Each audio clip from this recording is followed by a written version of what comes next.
저는 이제 105살입니다. 이 나이까지 살아오면서 저는 수많은 가정이 무너지는 것을 보았습니다.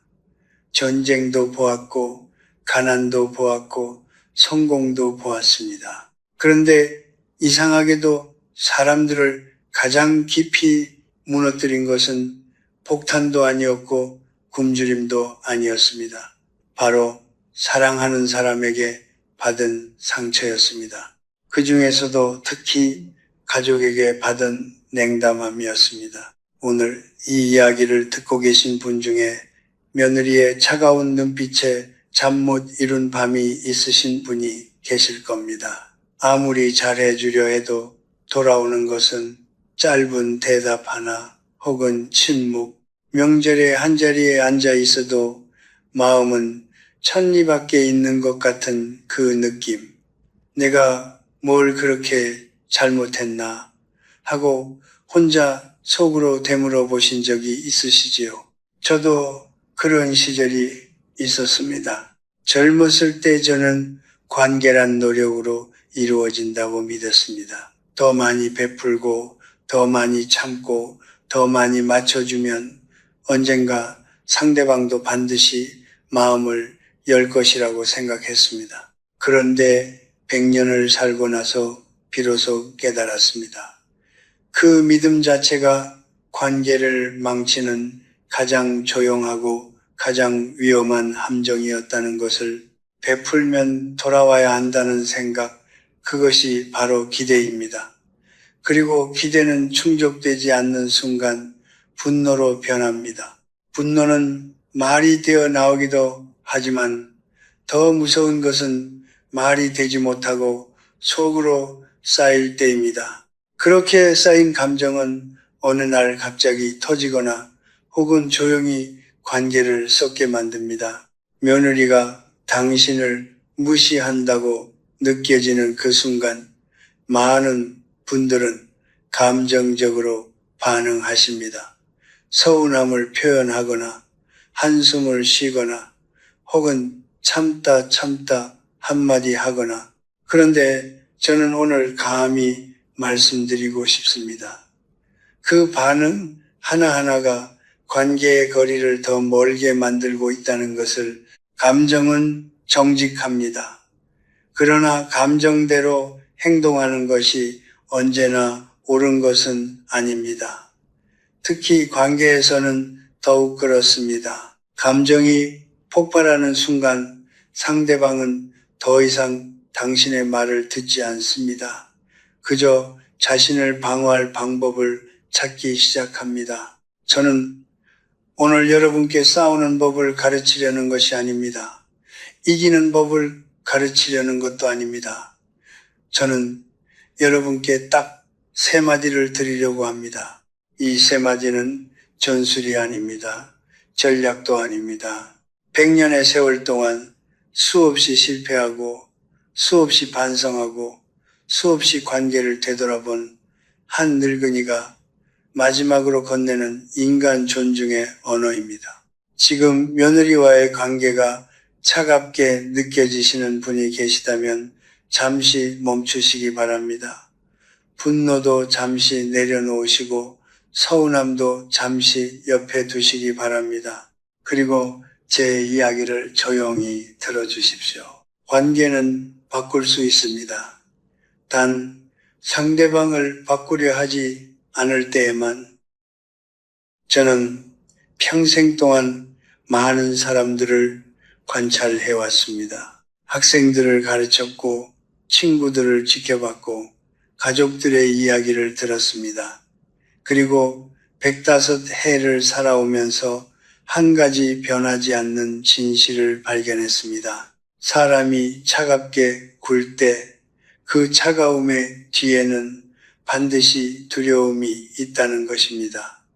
무례함처럼 보이는 것들의 대부분은 사실 상처받지 않으려는 방어입니다. 며느리가 당신에게 차갑게 대한다고 느껴지실 때 많은 분들은 이렇게 생각하십니다. 저 아이가 나를 싫어하는구나. 혹은 저 아이는 원래 예의가 없구나. 그런데 저는 오늘 그 생각을 잠시 멈춰달라고 말씀드리고 싶습니다. 왜냐하면 그 판단 속에는 가장 중요한 것이 빠져 있기 때문입니다. 바로 그녀의 입장입니다. 며느리란 어떤 사람입니까? 생각해 보십시오. 그녀는 전혀 다른 환경에서 자란 사람입니다. 다른 가정의 문화를, 다른 부모의 방식을, 다른 언어와 다른 감각을 가지고 자랐습니다. 그런 사람이 결혼이라는 이름 하나로 갑자기 낯선 가족의 일원이 되어야 합니다. 시어머니의 기준에 맞춰야 하고 남편의 가족을 자신의 가족처럼 여겨야 하고 때로는 자신의 방식을 완전히 바꿔야 하는 상황에 놓입니다. 그것이 얼마나 외로운 일인지 생각해 보신 적이 있으십니까? 저는 오래전 한 제자를 기억합니다. 그는 매우 성실한 청년이었는데 어느 날 저를 찾아와 이런 말을 했습니다. 교수님, 저는 아무리 잘해도 인정받지 못하는 것 같습니다. 그래서 이제는 그냥 아무것도 하지 않으려고 합니다. 저는 그때 그 말을 듣고 오랫동안 생각했습니다. 노력해도 인정받지 못한다는 느낌이 쌓이면 사람은 어떻게 되는가? 더 열심히 하는 것이 아니라 점점 마음의 문을 닫게 됩니다. 그리고 그 닫힌 문이 밖에서 보기엔 냉담함으로 보이는 것입니다. 며느리의 차가움도 이와 다르지 않습니다. 그것은 하루아침에 생긴 것이 아닙니다. 수많은 작은 순간들이 쌓인 결과입니다. 자신의 요리 방식이 무시당한 날, 자신의 육아 방식에 간섭받은 날, 자신이 열심히 준비한 것이 당연하게 여겨진 날, 그런 날들이 하나씩 쌓이고 또 쌓이고 어느 순간 그녀의 마음속에 두꺼운 벽이 생긴 것입니다. 인간은 본능적으로 자신을 보호하려 합니다. 이것은 나쁜 것이 아닙니다. 지극히 자연스러운 것입니다. 그러나 그 보호의 벽이 높아질수록 관계는 점점 멀어집니다.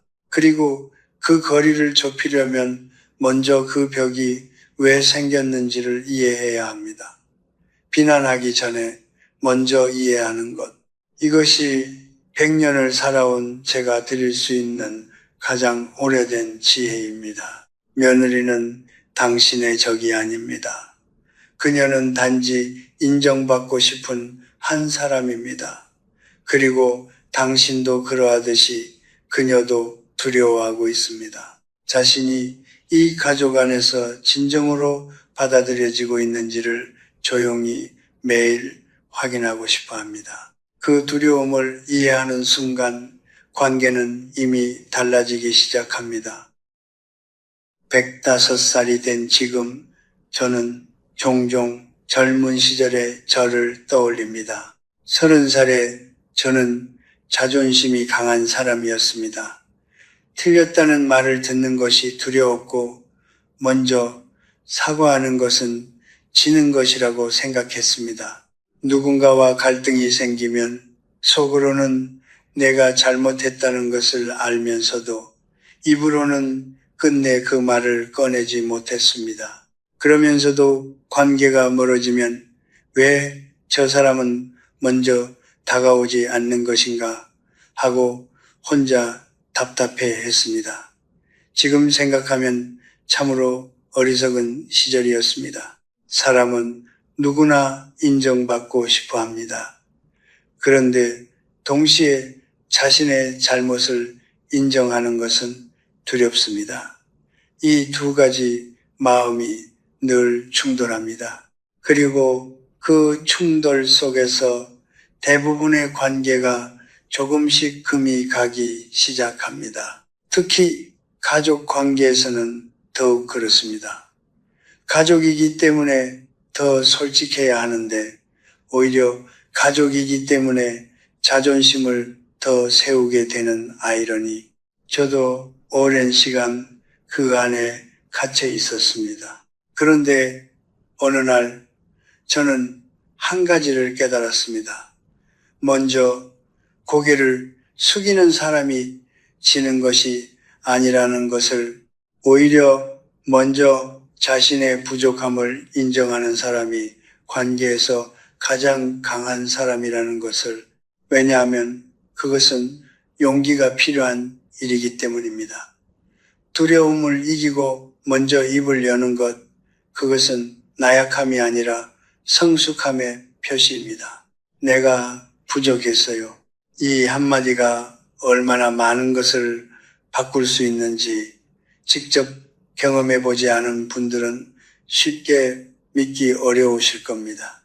저는 70대 중반에 오랫동안 소원해진 가족과 다시 연을 회복한 적이 있습니다. 수년간 서로 말을 아끼고 명절에 만나도 형식적인 인사만 나누던 사이였습니다. 그때 제가 먼저 건넨 말이 바로 이것이었습니다. 내가 부족했어요. 당신이 힘들었을 텐데 내가 너무 몰랐습니다. 그 말을 듣는 순간 상대방의 얼굴이 달라졌습니다. 굳어있던 표정이 조용히 풀리고 오랫동안 쌓아두었던 말들이 천천히 흘러나오기 시작했습니다. 사람은 자신의 감정이 받아들여졌다고 느끼는 순간 방어심을 내려놓습니다. 그리고 그 방어심이 내려지는 순간이 바로 진짜 대화가 시작되는 순간입니다. 내가 부족했어요 라는 말은 단순한 사과가 아닙니다. 그것은 상대방에게 이렇게 말하는 것과 같습니다. 나는 당신의 감정을 무시하지 않습니다. 당신이 느낀 것은 진짜입니다. 그리고 나는 그것을 인정합니다. 며느리와의 관계에서도 마찬가지입니다. 혹시 그동안 당신이 그녀의 방식을 무심코 무시한 적이 있지는 않았습니까? 좋은 의도로 한 말이 상처가 된 적은 없었습니까? 의도가 좋았다 하더라도 상대방이 상처를 받았다면 그것은 이미 상처입니다. 그 사실을 먼저 인정하는 것, 그것이 첫 번째 마디의 시작입니다. 자존심은 지키는 것이 아닙니다. 내려놓을 때 비로소 빛나는 것입니다. 100년을 살고 나서야 저는 이것을 온전히 이해했습니다. 먼저 고개를 숙일 수 있는 사람, 그 사람이 결국 가장 오래 사랑받는 사람입니다. 내가 부족했어요. 이 말을 입 밖에 꺼내는 순간 당신과 며느리 사이의 벽은 이미 조금씩 허물어지기 시작합니다. 저는 오래전 한 연구 결과를 읽은 적이 있습니다. 사람이 직장을 떠나는 가장 큰 이유가 무엇인지를 조사한 연구였습니다. 많은 분들은 돈 때문일 것이라고 생각하실 겁니다. 그런데 놀랍게도 가장 많은 사람들이 꼽은 이유는 돈이 아니었습니다. 바로 인정받지 못한다는 느낌이었습니다. 아무리 열심히 해도 당연하게 여겨진다는 느낌, 내가 없어도 아무도 모를 것 같다는 느낌, 그 느낌이 쌓이면 사람은 결국 그 자리를 떠납니다. 직장만 그런 것이 아닙니다. 가정도 마찬가지입니다. 관계도 마찬가지입니다. 며느리를 생각해 보십시오. 그녀는 매일 무언가를 합니다. 아이를 돌보고 집안을 정리하고 남편의 뒷바라지를 하고 때로는 직장일까지 병행합니다. 그 모든 것을 해내면서도 아무도 알아주지 않는다고 느끼는 날이 있습니다. 시어머니가 찾아와도 그 수고가 보이지 않고 오히려 이것저것 조언이나 간섭으로 돌아올 때 그녀는 속으로 조용히 지쳐갑니다. 말은 하지 않습니다. 하지만 그 피로는 표정에 쌓이고 태도에 배어들고 결국 차가움으로 드러납니다. 저는 수십 년간 학생들을 가르치면서 한 가지를 확실히 깨달았습니다.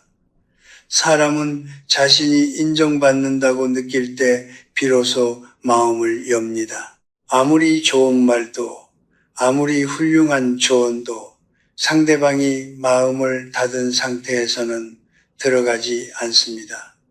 마음의 문을 여는 열쇠는 논리가 아닙니다. 설득도 아닙니다. 바로 진심 어린 인정입니다.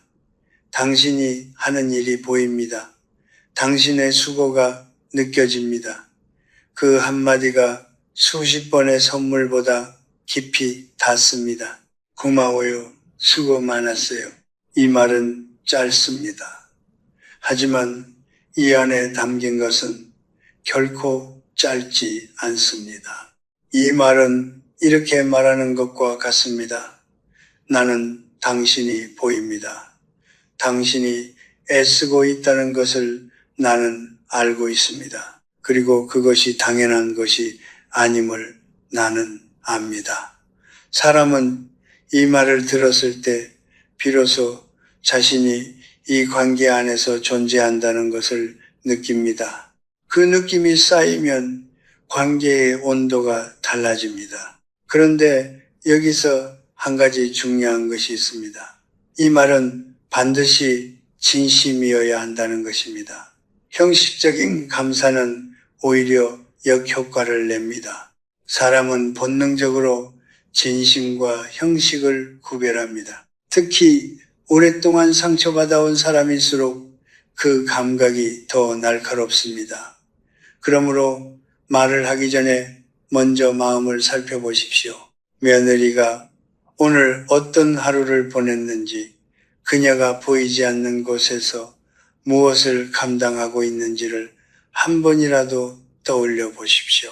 그 마음에서 나오는 고마워요는 전혀 다른 무게를 가집니다. 저는 90을 넘기고 나서부터 주변 사람들에게 감사의 말을 더 자주 하게 되었습니다. 젊었을 때는 감사함을 느끼면서도 표현하지 않는 경우가 많았습니다. 굳이 말하지 않아도 알겠지라고 생각했습니다. 그런데 그것은 착각이었습니다. 사람은 표현되지 않은 감사를 느끼지 못합니다. 마음속에만 있는 감사는 상대방에게 닿지 않습니다. 감사는 반드시 말이 되어야 하고 그 말은 반드시 눈을 마주하며 건네야 합니다.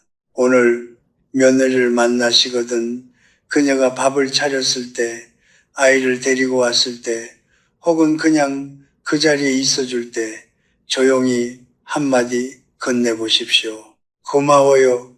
수고 많았어요. 거창한 것이 필요하지 않습니다.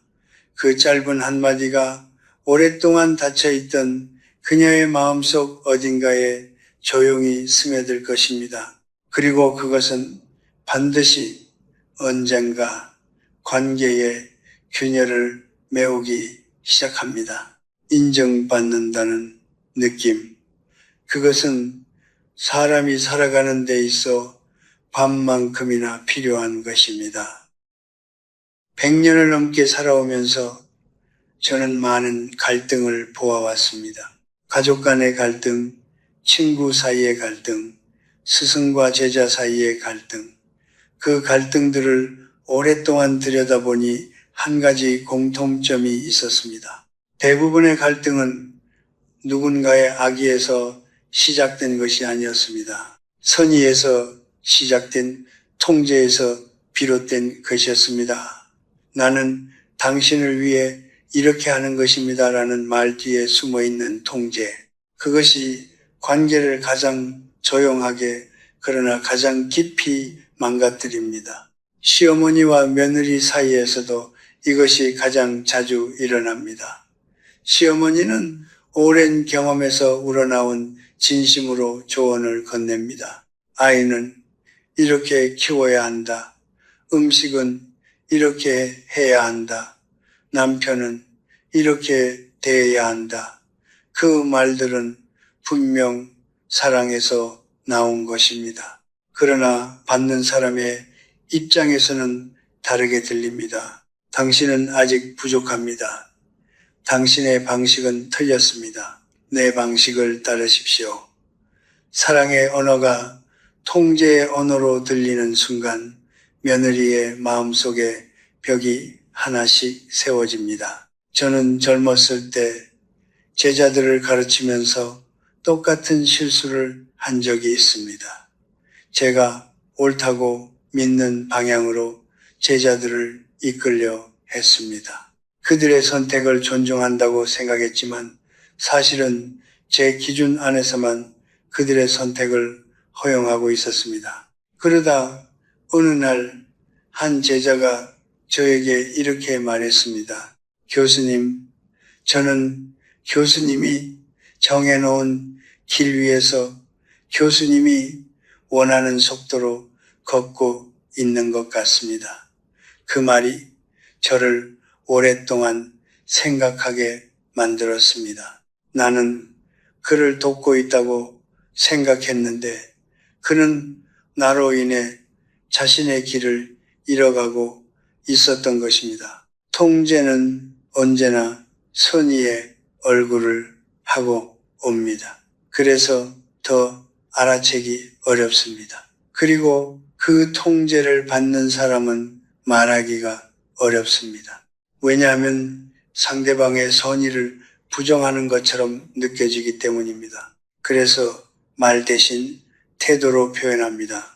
점점 짧아지는 대답, 점점 멀어지는 눈빛, 점점 차가워지는 분위기, 그것이 바로 통제받아온 사람이 보내는 조용한 신호입니다. 네 뜻대로 해도 돼요. 이 말은 단순한 허락이 아닙니다. 이 말은 이렇게 말하는 것입니다. 나는 당신을 신뢰합니다. 당신은 충분히 잘할 수 있습니다.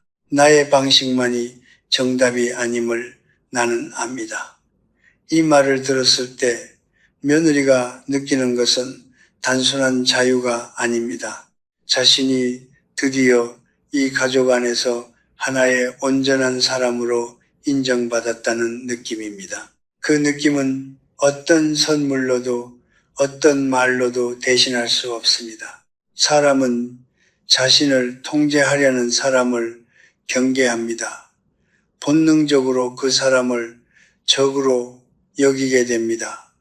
반대로 자신의 선택을 존중해 주는 사람에게는 자연스럽게 마음을 엽니다. 그 사람을 내 편으로 느낍니다. 며느리도 마찬가지입니다.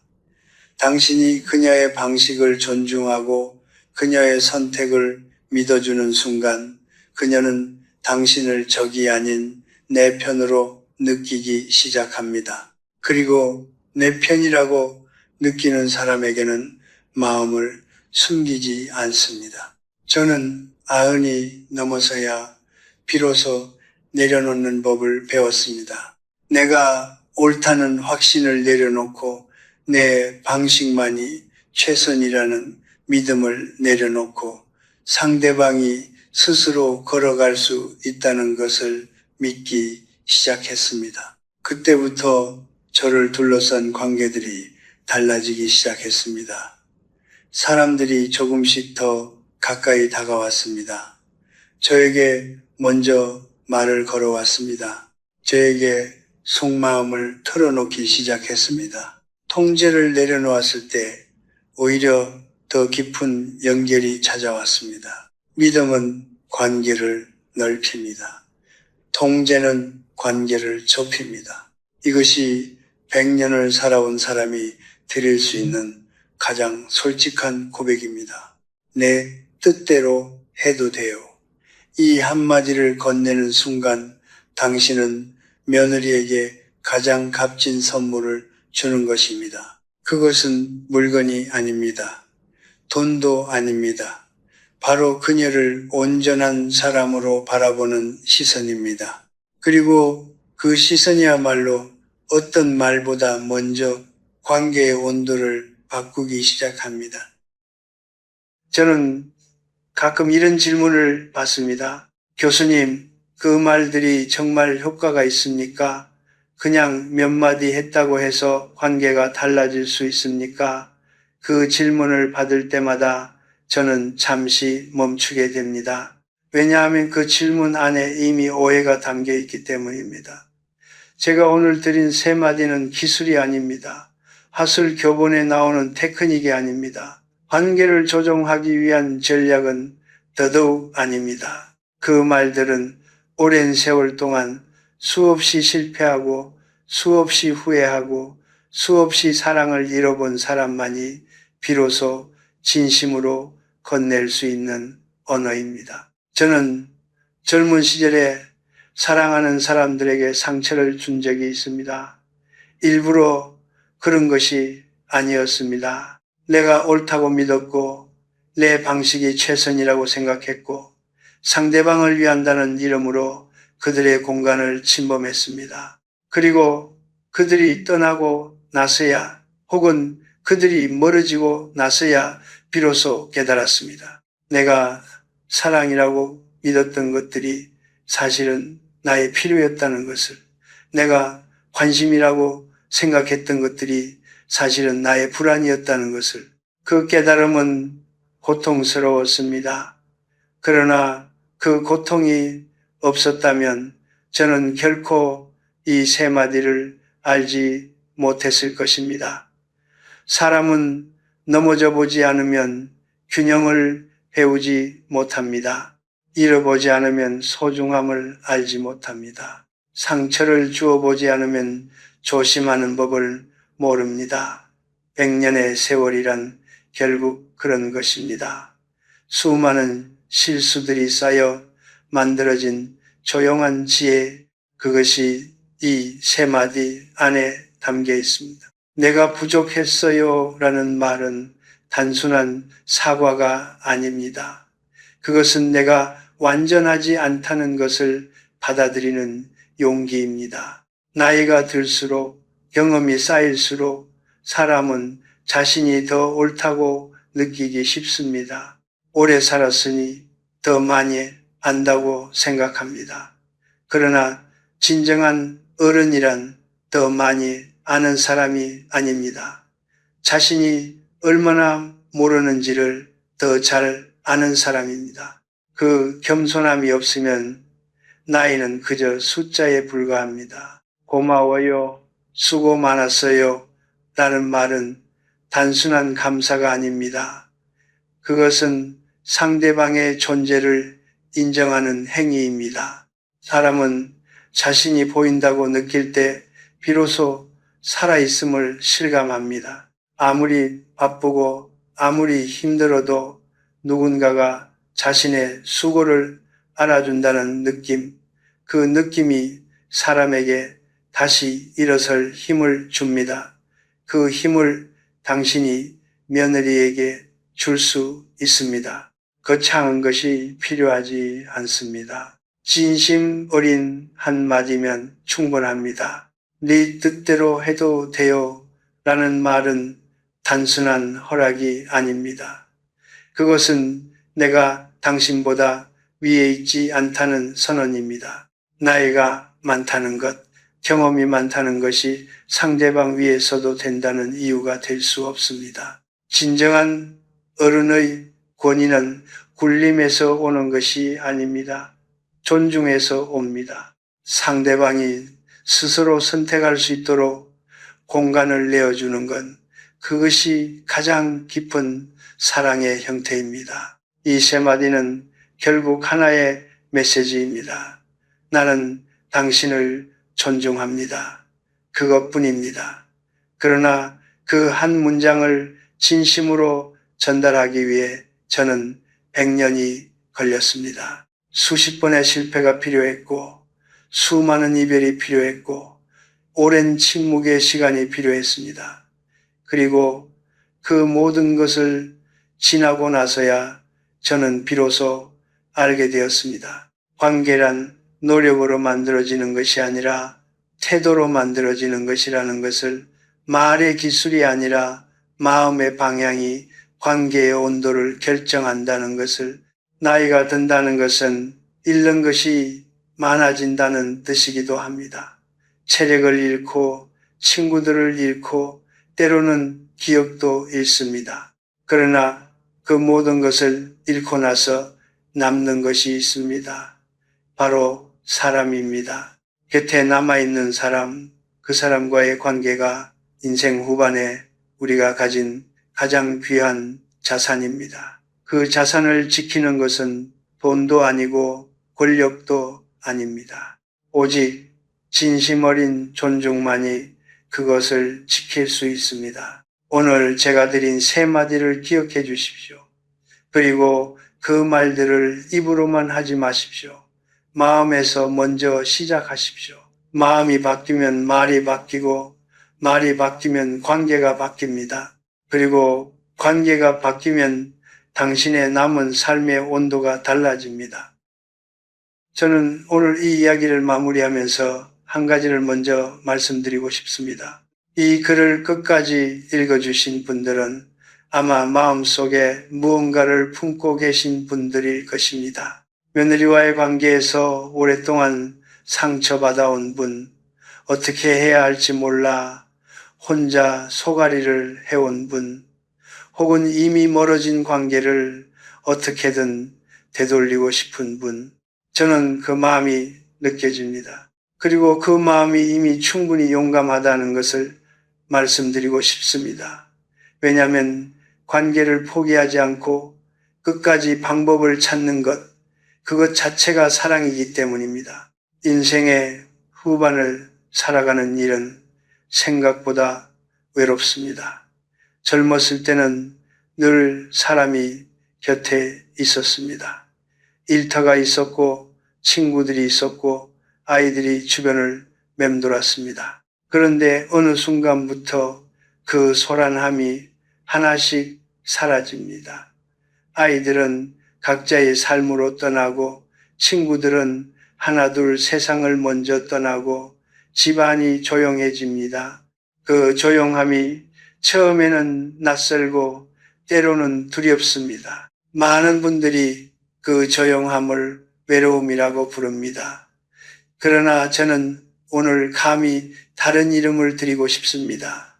그것은 외로움이 아니라 고요함입니다. 소란함이 거치고 나서야 비로소 보이는 것들이 있습니다. 그 고요함 속에서 사람은 자기 자신을 만납니다. 저는 100년을 넘게 살아오면서 한 가지를 분명히 깨달았습니다.